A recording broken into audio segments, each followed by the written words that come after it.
Assalamualaikum warahmatullahi wabarakatuh. Sahabat beriman, sejarah Islam dihiasi oleh tinta emas pengorbanan para syuhada.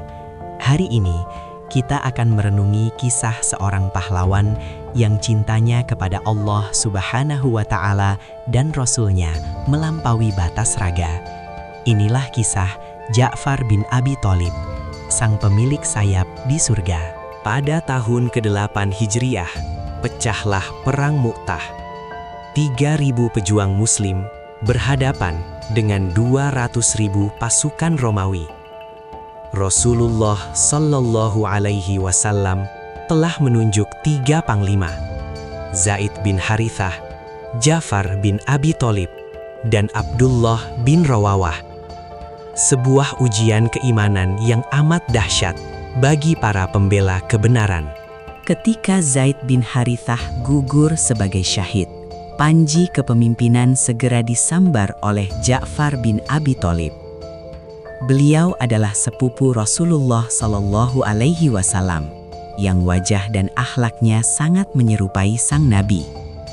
Dengan gagah berani, ia angkat tinggi kalimat tauhid di tengah kecamuk pedang. Ja'far menerjang ke jantung pertahanan musuh. Beliau melantunkan syair-syair kerinduan akan surga.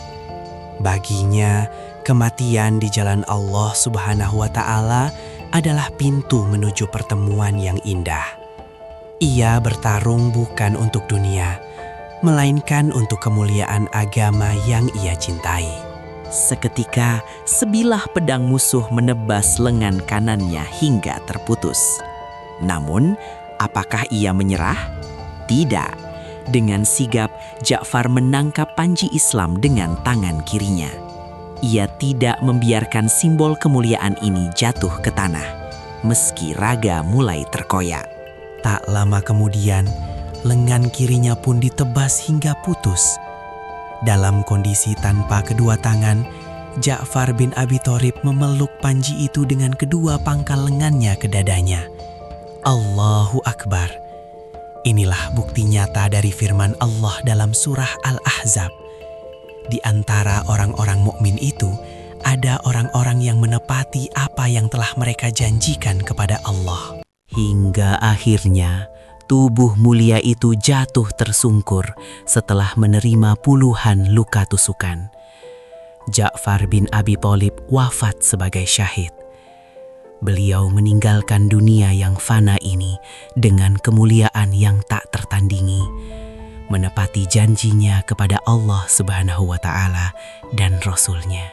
Di Madinah, melalui wahyu, Rasulullah Shallallahu Alaihi Wasallam mengetahui apa yang terjadi. Air mata beliau menetes, namun kemudian beliau bersabda dengan penuh haru, "Aku melihat Ja'far terbang di surga bersama para malaikat dengan 2 sayap yang terbuat dari permata yakut." Allah Subhanahu wa Ta'ala menggantikan kedua lengannya yang putus dengan 2 sayap indah di surga. Itulah mengapa ia dijuluki Ja'far at-Thayyar, sang penerbang di surga. Sebuah balasan yang nyata bagi mereka yang memberikan segalanya demi tegaknya kalimat tauhid. Sahabat, kehilangan 2 lengan di dunia adalah kecil jika balasannya adalah sayap di surga. Semoga kisah Ja'far bin Abi Thalib menginspirasi kita untuk selalu setia pada janji kita kepada Allah Subhanahu wa Ta'ala. Semoga kita semua dikumpulkan bersama beliau di jannahnya kelak. Wassalamualaikum warahmatullahi wabarakatuh.